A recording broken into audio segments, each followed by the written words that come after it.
हाँ जी, तो बेटा आज हमारे जो क्वेश्चंस हैं वो क्वेश्चन पेपर से उठाए हुए क्वेश्चन है और ये बार बार रिपीट होते हैं क्वेश्चन। तो चलिए स्टार्ट करते हैं। तो फर्स्ट क्वेश्चन हमारा पॉलिनोमियल से रहेगा। तो क्वेश्चन क्या है, if alpha and beta are the zeros of the quadratic polynomial. Polynomial है मेरे पास P x is equal to x square minus k plus 6x plus 2k minus 3। Okay, तो ये मुझे पॉलिनोमियल दे रखी है। Find the value of k if alpha plus beta is equal to 3/4 alpha into beta. ठीक है, तो alpha plus beta क्या होता है, सम ऑफ ज़ीरोस, और अल्फ़ा इंटू बीटा क्या होता है, प्रोडक्ट ऑफ ज़ीरोस। और मुझे निकालना क्या है, find the value of k। चलिए अब इस क्वेश्चन को स्टार्ट करते हैं। मुझे ये कंडीशन दे रखी है कि alpha plus beta is equal to 3/4 alpha into beta. चलिए, तो अगर मैं first of all the generalized quadratic polynomial is ax square plus bx plus c, right. तो अगर मैं कंपेयर करूँ तो ऑन कंपेयरिंग, तो मुझे कंपेयरिंग करने पे क्या मिल रहा है, a का वैल्यू x के आगे कुछ नहीं है तो मतलब इसका कोफिशिएंट 1 है, सॉरी a एक्स स्क्वायर के आगे कुछ नहीं है तो मतलब इसका कोफिशिएंट 1 है। तो a किसके इक्वल हो गया, 1 के, b हो गया माइनस के प्लस 6 के, और c अपना रहेगा 2k माइनस 1। ठीक है जी। चलिए अब मैं निकालता हूँ first of all sum of zeros. Sum of zeros क्या होता है, अल्फ़ा प्लस बीटा। ठीक है, तो ये इसका फॉर्मूला होता है माइनस बी बाई ए।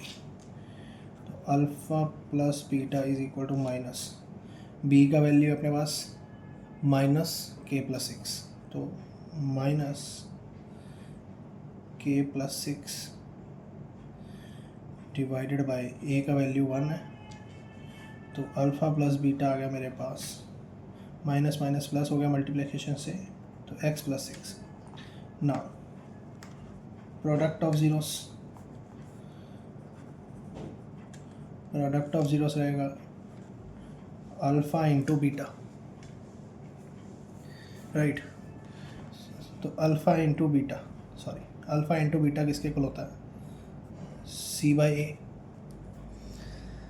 तो अल्फ़ा इंटू बीटा अपने पास c का वैल्यू है 2k माइनस 1, 2k माइनस 1, और a का वैल्यू अपने पास रहेगा 1। तो अल्फ़ा इंटू बीटा आ गया मेरे पास, इसको मैं अंदर मल्टीप्लाई कर देता हूँ। तो ये आ गया 2 into 2k 4k, 2 into 1 minus 2।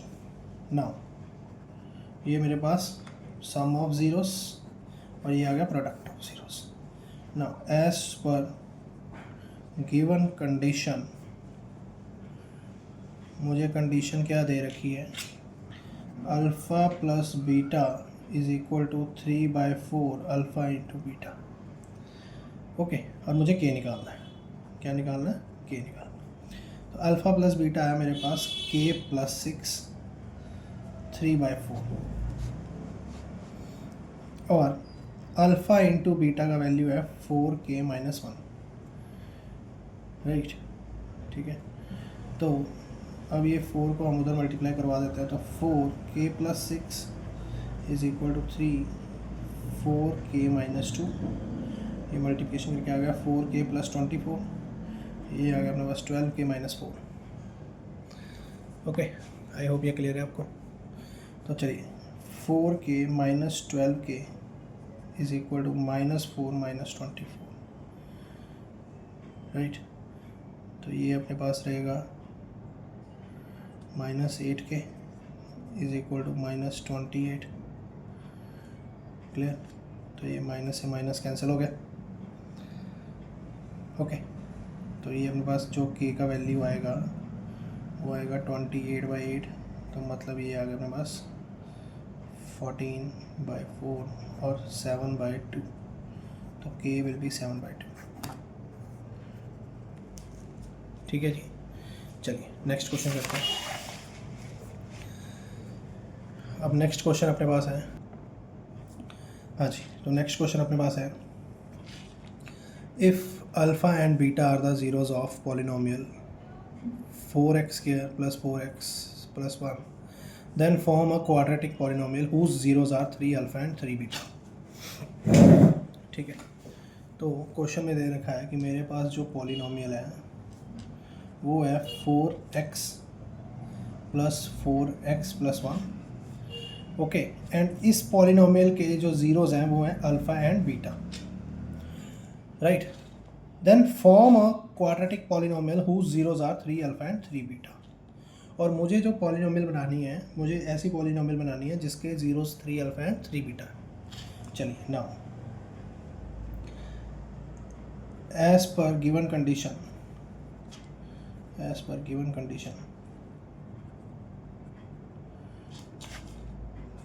Alpha and beta are the zeros of given polynomial. ठीक है, तो अब मैं सम ऑफ ज़ीरोस निकालता हूँ, तो सम ऑफ ज़ीरोस आएगा अपने पास -b/a। ओके, तो अल्फ़ा प्लस बीटा, अब b का वैल्यू रहेगा 4, तो ये आ गया -4, और a का वैल्यू रहेगा 4, तो ये अपने पास आ गया -1। इसी तरह मैं प्रोडक्ट ऑफ ज़ीरोस निकाल लेता हूँ। प्रोडक्ट ऑफ ज़ीरोस रहता है c/a, तो c अपने पास है 1 और a का वैल्यू है 4, तो अल्फ़ा इंटू बीटा आ गया 1/4। Now we want to form a polynomial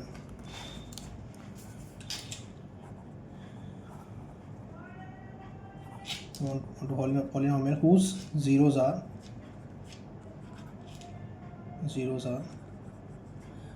3 alpha and 3 beta, right. तो ये जो पॉलिनोमियल मुझे बनानी है, इनकी ज़ीरोस 3 अल्फ़ा एंड 3 बीटा है। तो अगर मैं सम ऑफ ज़ीरोस लिखूँ तो सम ऑफ ज़ीरोस आएगा इसका 3 अल्फ़ा + 3 बीटा, राइट। तो इसको मैं 3 कॉमन ले लूँ तो मैं लिख सकता हूँ अल्फ़ा प्लस बीटा। ठीक है, आई थिंक ये क्लियर है आपको। और अगर इसको मैं लिखूँ 3 इंटू, और आप देख पा रहे हो 3 इंटू अल्फ़ा प्लस बीटा का वैल्यू -1 है, तो ये आ गया -1, मतलब ये आ गया 3 इंटू -1 -3। ठीक है, चलिए, ये मेरे पास आ गया सम ऑफ ज़ीरोस न्यू पॉलिनोमियल का। और प्रोडक्ट ऑफ ज़ीरोस रहेगा 3 अल्फ़ा इंटू 3 बीटा, तो 3 3 is 9 अल्फ़ा इंटू बीटा, और 9 इंटू अल्फ़ा इंटू बीटा 1/4 है, तो ये आ गया 9/4। ठीक है, आई होप ये क्लियर है आपको। ओके, तो अगर मेरे पास सम ऑफ ज़ीरोज़ है नई पॉलिनोमियल का और प्रोडक्ट ऑफ ज़ीरोज़ है, तो क्या मुझे एक मेथड आता है नई पॉलिनोमियल बनाने का। तो new polynomial can be written as x² - sx + p, right. Okay, which is equal to 0।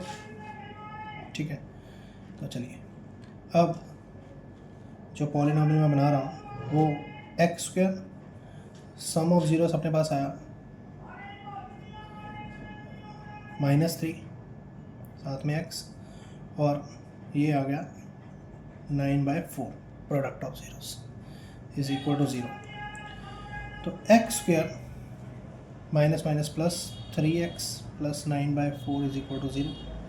अब इन सभी का एलसीएम 4 आ जाएगा, तो 4 आ गया, तो ये बन गया 4x² + 12x + 9 is equal to 0। तो ये आ गया अपने पास 4x + 12x + 9, 4 उधर जाके 0 × 4 0। ठीक है, तो अपने पास जो नया पॉलिनोमियल आया वो रहेगा 4x² + 12x + 9। Okay, I hope ये क्लियर है आपको। And this is a question of 3 marks, और ये पेपर में पूछा जाता है बार बार। और यहाँ पे आपको 3 अल्फ़ा × 3 बीटा की जगह कुछ भी दे सकता है। आप एक बार 2 अल्फ़ा × 2 बीटा से खुद भी एक इक्वेशन बना सकते हो कि मुझे एक नई पॉलिनोमियल चाहिए जिसकी ज़ीरोज़ होंगी 2 अल्फ़ा × 2 बीटा। ओके, चलिए, next question is from the trigonometry. ठीक है, and this question is also of 3 marks. ठीक है, तो मुझे क्वेश्चन दे रखा है if cosec theta plus cot theta is equal to Q then prove that cos theta is equal to Q square minus 1 and Q square plus 1। ठीक है, तो एनसीईआरटी का क्वेश्चन नहीं है ये, एनसीईआरटी के बाहर से है। तो चलिए ट्राई करते हैं इसको। तो left hand side, sorry, the given equation is cosec theta plus cot theta is equal to Q. ठीक है, अब मुझे पता है कि जो कोसेक होता है उसको लिखते हैं 1 बाय साइन थीटा, और जो कॉट थीटा उसके होता है उसको लिखते हैं cot theta by sine theta is equal to Q. और अगर मैं इन दोनों का एलसीएम ले लूँगा तो वो साइन थीटा आ जाएगा, और ऊपर मेरे पास बन जाएगा 1 plus cos theta. Right, okay, I hope ये यहाँ तक क्लियर आपको। अब देखिए मुझे चाहिए क्या, मुझे चाहिए क्यू स्क्वायर की फॉर्म में, पर मेरे पास यहाँ पे क्यू है, तो मैं क्या करता हूँ squaring on both sides. Squaring on both sides कर देंगे तो ये अपने पास आ जाएगा 1 प्लस कॉस थीटा का square, cos theta by sine theta का स्क्वायर, इधर क्यू स्क्वायर। ओके, तो मैं इसको ऐसे भी लिख सकता हूँ 1 प्लस कॉस थीटा का square by sine square theta is equal to Q square. Okay, अब मुझे एक आइडेंटिटी पता है that cos square theta plus sine square theta is equal to 1। तो साइन स्क्वायर थीटा अपने पास आ जाएगा 1 minus cos square theta. Right, ये सही है।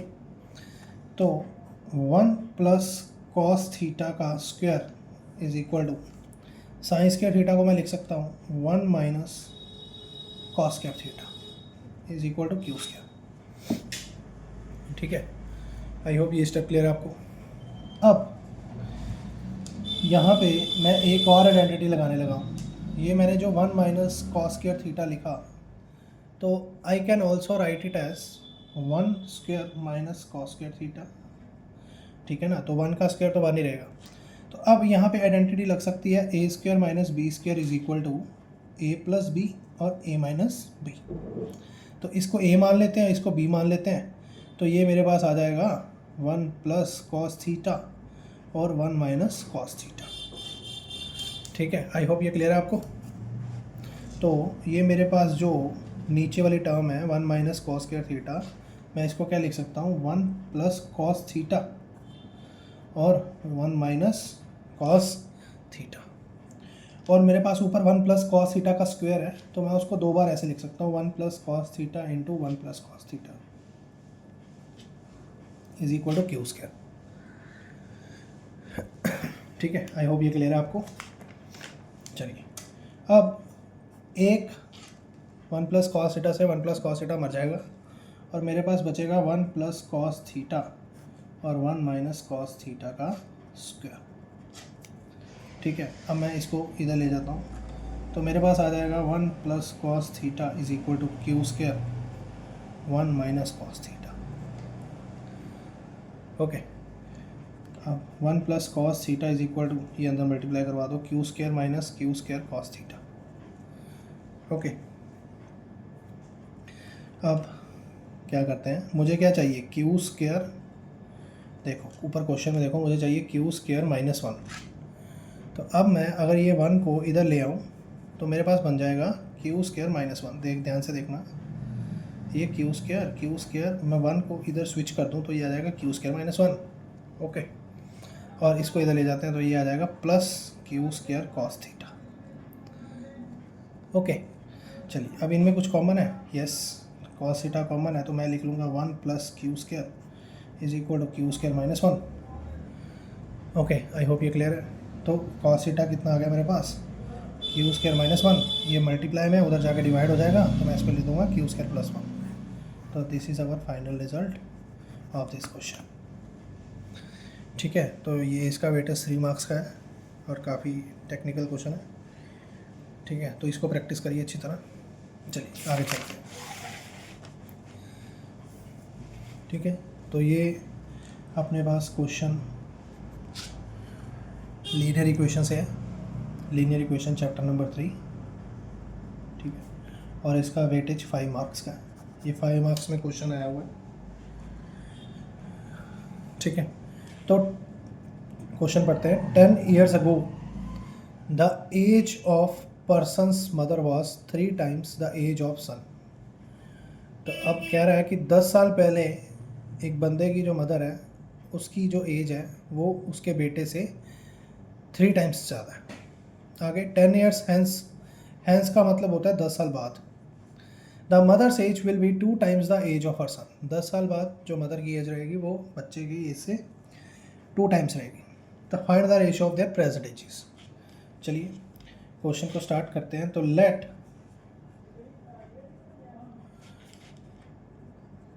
प्रेजेंट एज ऑफ मदर, इसको x मान लीजिए। Let present age of son, इसको हम y मान लेते हैं। अब क्वेश्चन में 10 years ago की बात हुई है, तो 10 years ago mother age is x minus 10 and son age is y minus 10. So according to situation given in the sum, 10 years ago the age of person's mother was 3 times the age of her son. तो 10 साल पहले जो mother की as है वो बच्चे की as से 3 टाइम्स ज़्यादा है। तो x minus 10, ये मदर की एज है, मदर की एज क्या है 3 times than the age of his son. तो x minus 10 is equal to 3y minus 30। तो x minus 3y is equal to minus 30 plus 10। मैंने x और y को कंबाइन कर दिया और नंबर्स को कंबाइन कर दिया, तो मेरे पास आ जाएगा x minus 3y is equal to minus 20। Okay, तो मैं इसको इक्वेशन नंबर 1 मान लेता हूँ, ठीक है जी। चलिए अब आगे चलते हैं। आगे मुझे क्या बोला गया है, 10 year हैंस। अब मैं 10 years हैंस की सिचुएशन बना लेता हूँ। 10 years हैंस मदर्स एज वो हो जाएगी x plus 10 और सन एज हो जाएगी y plus 10। तो according to the situation given in the statement 10 year hence the mother's age will be 2 times the age of her son. तो जो मदर का एज है that is 2 times the age of her son. तो x plus 10 is equal to 2y plus 20। तो ये बन गया x minus 2y 20 minus 10 which is equal to, we can write it as x minus 2y is equal to 10। इसको मैं equation number 2 मान लेता हूँ, ठीक है। अब बस इन दोनों इक्वेशंस को यूज़ करके हम x और y की वैल्यू निकाल लेंगे। तो री राइट इक्वेशन 1 and 2। तो I am writing here x minus 3y is equal to, ये मेरे पास इक्वेशन है, x minus 3y is equal to minus 20 और इधर x minus 2y is equal to 10। Okay, चलिए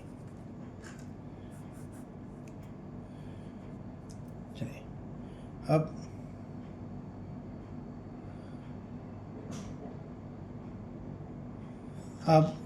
अब हम इनको अगर सब्ट्रैक्ट कर दें, सब्ट्रैक्ट, तो ये भी प्लस का सब्ट्रैक्ट करेंगे तो यहाँ पे माइनस का साइन आ जाएगा, मतलब ये x प्लस का ये माइनस का तो कट हो गया, और सब्ट्रैक्ट किया तो माइनस माइनस प्लस हो गया। तो minus 3y plus 2y minus y, subtract किया तो ये प्लस वाला माइनस का हो गया, -20 एंड -10 -30। तो y का वैल्यू अपने पास आ गया 30, ठीक है। अब इस y की वैल्यू को फर्स्ट या सेकंड इक्वेशन में पुट कर देते हैं। तो put value of y in equation 1। अब इक्वेशन 1 अपने पास है x minus 3y is equal to -20। तो x 3 into 30 is equal to -20। Okay, तो ये अपने पास x minus 90 is equal to -20। तो ये अपने पास आ गया -20 + 90 which is equal to 70। Okay, तो जो मेरे पास मदर का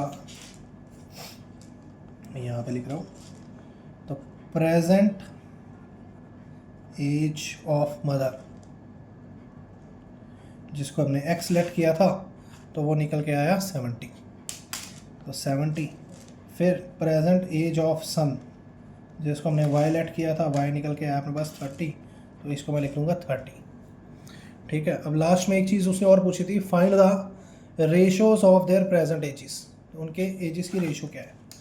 तो रेशो x/y 70/30, तो ये आ गया 7:3। ठीक है जी, आई होप ये क्लियर हो गया होगा आपको। ठीक है, चलिए अब ये लास्ट क्वेश्चन आज के लिए। ठीक है, तो ये NCERT का क्वेश्चन है, क्वाड्रेटिक इक्वेशन का 4.1, और लास्ट पार्ट का लास्ट सम है, 5th सम है ये 4.1 का, and this is a very very important question from the exam point of view, और इसका जनरली वेटेज 5 मार्क्स रहता है। ठीक है, वेरी इंपॉर्टेंट क्वेश्चन। ठीक है, चलिए, तो क्वेश्चन है, अ train travel a distance of 480 kilometre at a uniform speed. ठीक है, तो एक ट्रेन जा रही है और एक ट्रेन ने 480 किलोमीटर का डिस्टेंस कवर किया है किसी स्पीड में। If the speed had been 8 km/h less than it would have taken 3 or more to cover the same distance. तो कह रहा है कि अगर ट्रेन का स्पीड जितना पहले है उससे 8 km/h कम होता तो उसको 3 घंटे और लगते, पहले वाली स्पीड्स के कंपैरिजन में उसको 3 घंटे और लगते सेम डिस्टेंस को कवर करने में। तो find the speed of train. ठीक है, मैं एक बार क्वेश्चन दोबारा से बता देता हूँ। क्वेश्चन में सिचुएशन ये है कि भाई साहब आप 480 किलोमीटर का डिस्टेंस ट्रैवल कर रहे हो ए से बी। ओके, तो पहले मैं मान लेता हूँ कि मैंने x स्पीड से डिस्टेंस को कवर किया, है राइट, और मुझे कुछ टाइम लगा t1। ओके, अब दूसरी सिचुएशन में बोल रहा है कि तुम 480 किलोमीटर डिस्टेंस वही कवर कर रहे हो। ठीक है, और अब इस बार स्पीड जो है वो x - 8 है, मतलब पहले वाली स्पीड से 8 कम है, और इस बार जो टाइम लग रहा है वो पहले टाइम से 3 घंटे ज़्यादा लग रहा है, पहले टाइम से 3 घंटे ज़्यादा लग रहा है। तो ये हमारा सिचुएशन है, और क्वेश्चन हमें बोल रखा है find the speed of the train, और मुझे क्या निकालना है, स्पीड ऑफ द ट्रेन। ठीक है, तो चलिए स्टार्ट करते हैं। तो distance covered by train is equal to 480 kilometre. ठीक है, तो मैंने सिचुएशन तो बेटा सारा बता दिया आपको, मैं सीधा फिर शॉर्टकट मेथड से सीधा स्टार्ट करता हूँ। तो पहला जो टाइम है, अब टाइम का जो फॉर्मूला होता है वो होता है डिस्टेंस बाय स्पीड। ठीक है, तो डिस्टेंस तो मेरे पास रहेगा 480 और स्पीड मुझे पता नहीं है इसलिए मैंने x मान रखा है। ठीक है, इसको मान लो क्वेश्चन नंबर 1। और इन सेकंड कंडीशन में जो टाइम लग रहा है, तो वो f डिस्टेंस 480 और स्पीड है x - 8। ठीक है, आई होप ये क्लियर होगा कि दूसरे केस में जो टाइम लगेगा वो होगा 480, डिस्टेंस तो सेम है बट स्पीड 8 पहले से 8 km/h कम हो गई है, तो ये हो जाएगा x - 8। ठीक है, आई होप ये क्लियर है सभी को। चलिए, अब as per situation given in the question कि जो दूसरे केस में टाइम लग रहा है वो पहले केस से 3 घंटे एक्स्ट्रा लग रहा है, मतलब जैसे अगर पहले 5 घंटे में वो कवर कर रहा था, अब वो 8 घंटे में कर रहा है।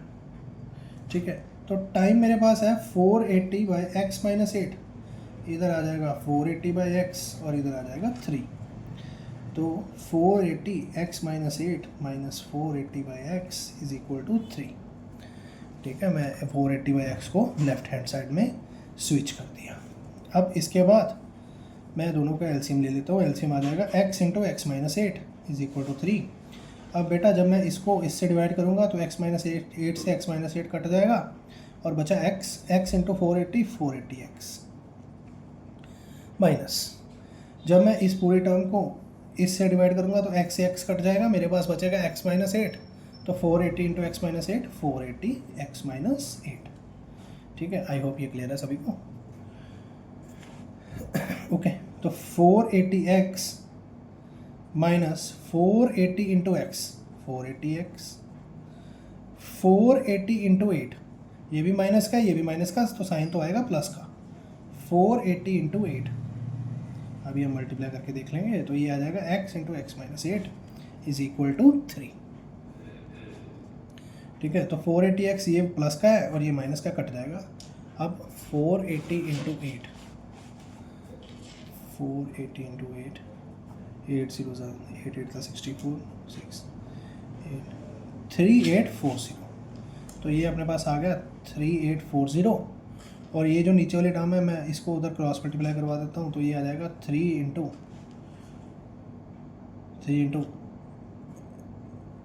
एक्स इंटू एक्स स्क्वायर और 8 इंटू एक्स माइनस 8x। ठीक है जी, चलिए अच्छी बात है। तो ये आ गया 3840 is equal to 3x square minus 24x। अब इधर ज़ीरो आ गया, 3x square minus 24x minus 3840, मैं इसको उधर ले गया। ठीक है, अब मैं इसको लिख सकता हूँ 3x square minus 24x minus 3840। ठीक है, इज इक्वल टू 0। ठीक है, तो अब बेटा ये बात यहाँ पे ये है कि 3 1 3 3 8 24। ठीक है, और ये भी 3 के टेबल पे कट जाएगा जब आप देखोगे, तो मतलब ये 3 सभी में कॉमन है। ओके, 3 सभी में कॉमन है, तो मैं 3 को कॉमन ले लेता हूँ, तो यहाँ पे बचेगा एक्स स्क्वायर माइनस 24 का कॉमन ले लिया तो आ गया 8x। राइट, तो ये अपन अगर इसको 3840 को में से 3 कॉमन लेंगे तो मेरे पास बचेगा 1280। ठीक है, जिसको नहीं पता तो मैं यहाँ पे करके बता देता हूँ। तो ये मेरे पास है 3840, तो मैंने इसमें से 3 कॉमन लिया है। 3 कॉमन लिया तो मतलब 3 से डिवाइड करूँगा तो 3 3 1 और 8 6 2 2 4 24 8 और 0 ऐसे ही कैरी हो जाएगा, तो 1280। ठीक है, तो अब बेटा ये मल्टीप्लाई में एक चीज़ और बता देता हूँ, x square minus 8x minus 1280, ये 3 मल्टीप्लाई में उधर जाके डिवाइड हो जाएगा, तो 0/3 0। ठीक है, तो 0 के नीचे आ जाएगा 3, तो वो 0 हो जाएगा।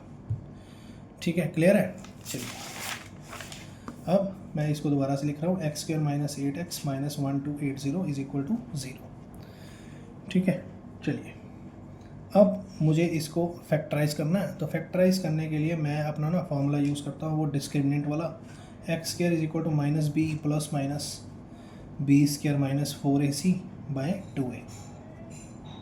ठीक है, आप इसी से निकालना, मिडिल टर्म स्प्लिटिंग में मत पढ़ना। ठीक है, अदरवाइज़ बड़ा काम होच पोच हो जाएगा, तो आप इसी से करो। ठीक है, इससे भी थोड़ा सा जो रिज़ल्ट है वो बड़ा ही आएगा, पर कोई बात नहीं। तो ये एक्स स्क्वायर के आगे कोफिशिएंट को 1 मानेंगे, ए मानेंगे, एक्स वाले को बी मानेंगे और लास्ट वाला सी होगा। तो मेरे पास बी जो है वो है -8 प्लस माइनस 8 का स्क्वायर माइनस 4, ए का वैल्यू अपने पास है 1 और सी का वैल्यू है -1280। ठीक है, तो ये माइनस जो कैरी करने हैं उसका ध्यान रखना, इसके आगे माइनस का साइन है तो ये कैरी करेंगे। इसी तरह बी के आगे भी माइनस का साइन है तो वो भी कैरी करेंगे। उसके बाद 2 इंटू ए का वैल्यू 1 है, तो ये अपने पास आ गया +8 प्लस माइनस किसी भी नेगेटिव नंबर का स्क्वायर जो पॉजिटिव होता है 64, माइनस माइनस हो जाएगा अपने पास प्लस, और ये मेरे पास रहेगा 1280 इंटू 4। तो ये अपन कर लेते हैं 1280 इंटू 4, 1280 इंटू 4 0 32 3 11 1, तो 5120। तो ये मेरे पास आ गया अपने पास 5120/2। तो x is equal to 8 plus minus, तो ये अपने पास हो जाएगा 5184/2। ठीक है, तो अब मुझे इसका स्क्वायर रूट निकालना है। ठीक है, तो स्क्वायर रूट कैसे निकालते हैं, वो ये लॉन्ग डिवीज़न मेथड से निकाल देते हैं। अगर किसी को नहीं आता तो ये बता देते हैं। 5814। तो बेटा इसको कैसे करते हैं, इसके पेयरिंग कर लो पीछे से। ठीक है, चलिए अब देखिए 7 7 से होता है 49, यहाँ पे 51 है ना मेरे पास, तो 7 7 से होता है 49 और 8 8 से होता है 64। तो मुझे चाहिए छोटा नंबर। ठीक है, तो 49 लूँगा मैं, बड़ा नहीं ले सकते 49। तो 7 7 से 49, तो यहाँ से कटिंग करके 2 बचा मेरे पास, तो इस साथ में मैंने 84 ले लिया। अब इसको और इसको प्लस करना होता है, तो 7 + 7 14। ठीक है, अब मुझे कोई ऐसा नंबर लेना है जो यहाँ तो इससे छोटा है या इसके इक्वल आए। तो अगर बेटा मैं यहाँ पे 2 ले लूँ और यहाँ पे 2 ले लूँ, तो 142 × 2, 142 × 2 हो जाएगा 284। तो ये सीधा सीधा कट गया मेरे पास। तो मेरे पास x आ गया, x ± 72, इसका स्क्वायर रूट आ जाएगा 72। जो ये है यही आंसर है मेरा, और डिवाइडेड बाई 2। अब एक बार प्लस का एक बार माइनस का है, तो x + 72/2 और x इज इक्वल टू 8 - 72/2। तो ये आ गया मेरे पास 80/2 और ये आ गया मेरे पास -64/2, और इसको कटिंग करके आ गया 40 और इसको कटिंग करके आ गया अपने पास -32। अब x क्या है, स्पीड, तो स्पीड नेगेटिव में तो हो नहीं सकती, तो स्पीड अपना पॉजिटिव में रहेगा। तो hence the speed of the train is 40 km/h। ठीक है जी, ओके। चलिए अब एक क्वेश्चन और है, वो भी करवा देता हूँ मैं आपको। तो ये पहले थोड़ा सा मैं कर रहा था, गलत हो गया था, तो इसको दोबारा से करवा देता हूँ मैं। क्या लिखा है ये, find the roots of a quadratic equation by factorisation method. तो मेरे पास एक क्वाड्रेटिक इक्वेशन है और मुझे इसके रूट्स निकालने हैं बाय फैक्टराइजेशन मेथड। ठीक है, तो चलिए ये अपने पास क्वाड्रेटिक इक्वेशन जो है वो है √3x² - 2√2x - 2√3 = 0। ठीक है, तो फैक्टराइजेशन मेथड क्या होता है, जिसमें मुझे मिडिल टर्म स्प्लिटिंग करना रहता है। ठीक है, तो मिडिल टर्म स्प्लिटिंग करने से पहले मुझे प्रोडक्ट ऑफ एक्सट्रीम्स देखना होता है। तो फर्स्ट नंबर √3 है और लास्ट नंबर -2√3 है, तो इसका मेरे पास 2 तो ऐसे ही आ जाएगा, √3 × 3, तो ये मेरे पास आ गया -6। तो इसका और इसका प्रोडक्ट करके मेरे पास आ रहा है -6। ओके, अब मुझे इस वाले नंबर को, मिडल वाले नंबर को इस तरह से स्प्लिट करना है कि मेरे पास, पहले तो मुझे इसको 2 नंबर में स्प्लिट करना है। 2 नंबर में स्प्लिट करने के बाद मेरे पास -6 आना चाहिए। ठीक है, अब देखिए मैं इसको ऐसे करता हूँ, -3√2 + √2। अब एक बात समझिए, ये मेरे पास 3 बार √2 है, ये मेरे पास 1 बार √2 है। तो 3 बार √2 में से 1 बार √2 माइनस होगा, तो मेरे पास बचेगा -2√2। ठीक है, सही है ना। तो पहले तो मुझे जो 2 नंबर निकालने हैं वो ऐसे निकालने हैं कि उनका एडिशन या सब्ट्रैक्शन करके मेरे पास सेम नंबर आना चाहिए। और फिर मुझे देखना है कि ये जो मैंने 2 नंबर निकाले हैं इनका मुझे प्रोडक्ट करके क्या ऊपर वाला रिजल्ट मिल रहा है। तो मैं देख लेता हूँ, -3 × √2 × √2, तो ये मेरे पास -6 आ गया। ओके, तो मेरे पास जो माइनस मिडिल टर्म को स्प्लिट करने के बाद जो नंबर रहेंगे वो रहेंगे -3√2 + √2। ओके, चलिए तो √3x² इसका रहेगा -3√2 + √2 और बाहर रहेगा x, और -2√3 = 0। अब √3x², अब इसको x को अंदर मल्टीप्लाई करवा दो, तो -3√2x + √2x - 2√3 = 0। ठीक है जी, चलिए अब मुझे दो नंबर्स के पेयर बना के उसमें से जो भी कॉमन निकल रहा है वो निकालना होता है। ठीक है, अब मैं पहले दो नंबर देखूं तो मेरे पास यहाँ पे √3 है और यहाँ पे 3√2 है। तो मैं अगर नंबर्स की बात करूँ तो इसमें कुछ भी कॉमन नहीं है। यहाँ पे x² है, यहाँ पे x है, हाँ एक x कॉमन है, बट इसके अलावा कोई भी नंबर कॉमन नहीं है। पर मैं नंबर कॉमन करवा सकता हूँ, बना सकता हूँ। कैसे बना सकता हूँ देखिए, 3 को मैं लिख सकता हूँ √3 into √3 into √2 into x plus √2x minus 2√3 is equal to 0। ठीक है, ओके, क्योंकि √3 इंटू √3 का स्क्वायर हो जाएगा और स्क्वायर से रूट कट जाएगा तो 3 आ जाएगा। ठीक है, अगर जिसको नहीं पता तो 3 है ना, ये 3 को मैं लिख सकता हूँ √3 इंटू √3। तो ये बेटा √3 का स्क्वायर हो जाएगा, स्क्वायर से रूट कट जाएगा और मेरे पास 3 ही आ जाएगा। ठीक है, तो इसलिए मैंने इसको ऐसे लिखा। तो चलिए, अब इसमें √3 और √3 कॉमन है, तो √3 कॉमन ले लो, एक x भी है, x भी कॉमन ले लो, अंदर बचेगा यहाँ पे x और यहाँ पे ये तो बाहर निकल गया, अंदर बचा √3 इंटू √2, इसको मैं लिख सकता हूँ √6। ओके, चलिए आगे, plus √2x minus 2√3 is equal to 0। ये √3x माइनस √6। अब मैं इन दो नंबर्स में बात करूँ तो इनमें तो कुछ भी कॉमन नहीं आ रहा, इनमें कुछ भी कॉमन नहीं आ रहा, पर मैं इनमें भी कॉमन बना सकता हूँ। कैसे? ये 2 को मैं लिख सकता हूँ √2 into √2 into √3 is equal to 0। Okay, तो ये आ गया √3x माइनस √6 प्लस इनमें अब √2 कॉमन आ गया, तो √2 कॉमन ले लो, अंदर बचेगा x minus √6 is equal to 0। ठीक है जी, ओके, आई होप ये क्लियर है आपको। तो अब मैं देख पा रहा हूँ मेरे पास एक ये टर्म है और एक ये टर्म है, और इन दो टर्म्स में x माइनस √6 कॉमन है और इधर मेरे पास बच रहा है √3x plus √2 is equal to 0। Sorry, multiply आएगा, मल्टीप्लाई का साइन आएगा, प्लस का नहीं आएगा। चलिए, अब ये दो नंबर्स का प्रोडक्ट 0 के इक्वल है, तो इसका मतलब यहाँ तो ये 0 के इक्वल है, यहाँ ये 0 के इक्वल है, तो x minus √6 is equal to 0 और √3x plus √2 is equal to 0। ठीक है, तो ये मैं लिख सकता हूँ x is equal two plus √6।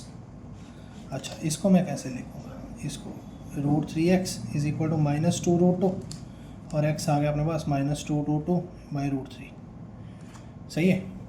अब मुझे पता है कि नीचे हम रूट को नहीं रखते, तो ये आ जाएगा, रैशनलाइजेशन कर देंगे √3 इंटू √3, तो ये अपने पास 2 into 3 minus √6 by √3 into √3 3।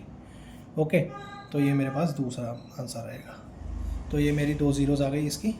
Okay, तो आज के लिए इतना ही है, बाकी फिर नेक्स्ट टाइम करेंगे।